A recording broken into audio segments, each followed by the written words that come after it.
بسم الله الرحمن الرحيم. أصدقاء الكرة، مع عادل على اليوتيوب. أهلا وسهلا بحضراتكم. لو بتشوفونا على اليوتيوب لايك وشير ومتابعة لقناتنا على اليوتيوب، ولو بتشوفونا على الفيسبوك لايك وشير والاشتراك في قناتنا على الفيسبوك.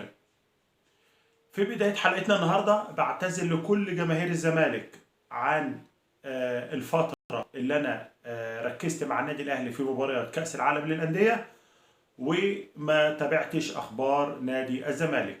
نادي الزمالك لعب مباراته في الكونفدرالية وتعادل بدون اهداف مع فريق سجرادا.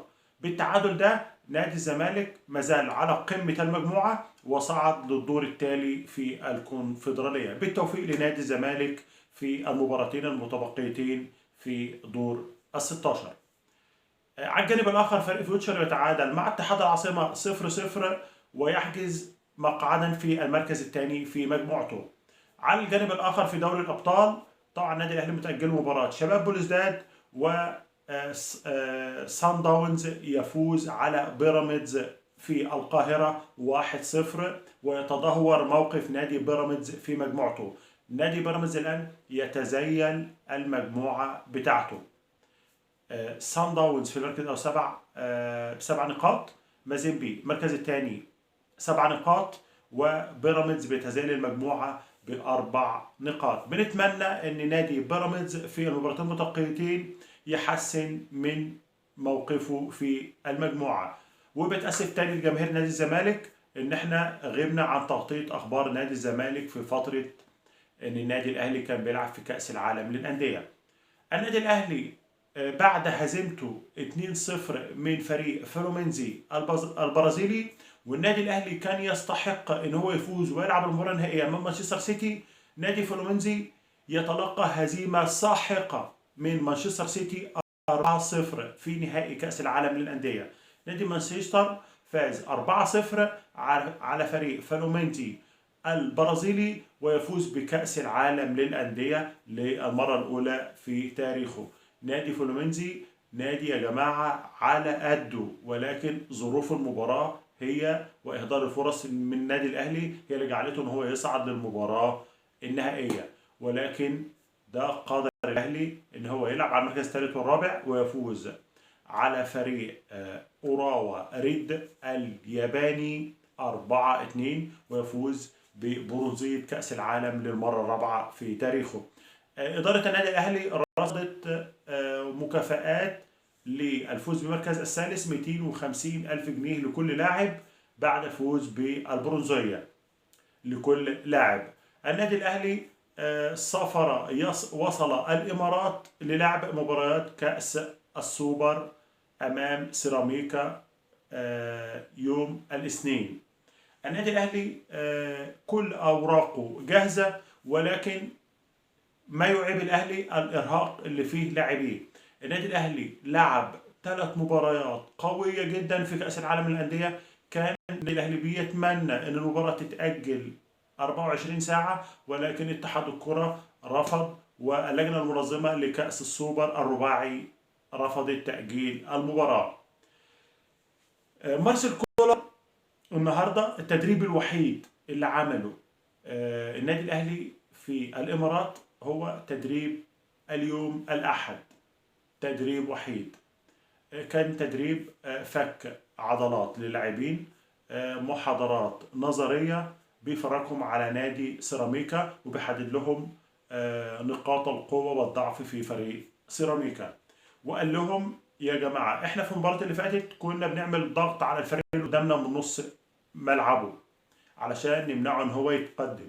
احنا دلوقتي بنعاني من حالة ارهاق شديدة.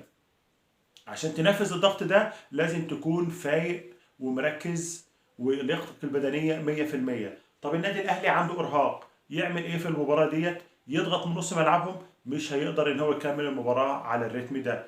قال لهم احنا في الشوط الاول نسلمهم مقاليد الامور في المباراة، يهاجموا مش عارف ايه، نستنزف قوتهم في بداية الشوط الأول، إن إحنا نخليهم يفقدوا كل اللي عندهم في الشوط الأول، ونقوم إحنا في الشوط الثاني نضغط على فريق سيراميكا ونخطف المباراة.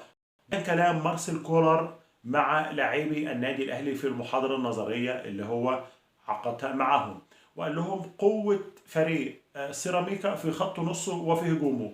هجومه اللي هو يتمثل في أحمد ياسر ريان وجون أبوكا، ده القوة بتاعته. خط النص بتاعه بيتمثل في محمد إبراهيم. إن إحنا قدرنا نوقف محمد إبراهيم الممول الأول لفريق سيراميكا، هنقدر نوقف الفريق. طيب انت جيت دلوقتي لعبنا قندوسي المعارض ليهم مش عارف ايه. انا معاك ان القندوسي قوه في فريق سيراميكا، ولكن في نقطه، ان وقفنا محمد ابراهيم وقفنا فريق سيراميكا. محمد ابراهيم العقل المفكر لفريق سيراميكا، فمارسيل كولر مركز ان هو يوقفه. في حاله توقيف محمد سيراميكا ما يمولش جون بوكا واحمد ياسر ريان كور، هنقدر نحجم جون بوكا واحمد ياسر ريان ان هم ما يقدروش يحرزوا اهداف. ايه نقاط الضعف في فريق سيراميكا؟ نقاط ضعف فريق سيراميكا خط دفاعه بالكامل. الاربع لاعبين اللي ورا اثنين مساكين والباك اليمين والباك الشمال، دول نقطة ضعف. والنقطة الضعف الكبرى ده مارسيل كولر على لسان مارسيل كولر. نقطة الضعف الكبرى الكرات العرضية. يا علي يا معلول يا محمد يا هاني، انا عايزكم تمولوا المهاجمين بتوعنا كرات عرضية، لأن فريق سيراميكا دفاعه ما بيقدرش يتعامل مع الكرات العرضية. ده الكلام اللي قاله مارسيل كولر للاعبيه في المباراة. بتمنى التوفيق إن شاء الله للنادي الأهلي في مباراة سيراميكا 7 مساء يوم الاثنين. 7 مساء الاثنين مباراة الأهلي وسيراميكا. بيدير المباراة تحكيميا الحكم المصري محمد معروف. بتمنى التوفيق إن شاء الله للنادي الأهلي للفوز بهذه المباراة والصعود للمباراة النهائية على كأس السوبر المصري مع الفائز من فريق بيراميدز وفيوتشر. بتمنى إن شاء الله التوفيق للنادي الأهلي، وإن النادي الأهلي يكون في يوم علشان يعبر حالة الإرهاق الشديدة اللي فيها، ويعبر للمباراة النهائية إن شاء الله. الخبر قبل الأخير أن محمد صلاح كان بيلاعب النني في الدوري الإنجليزي.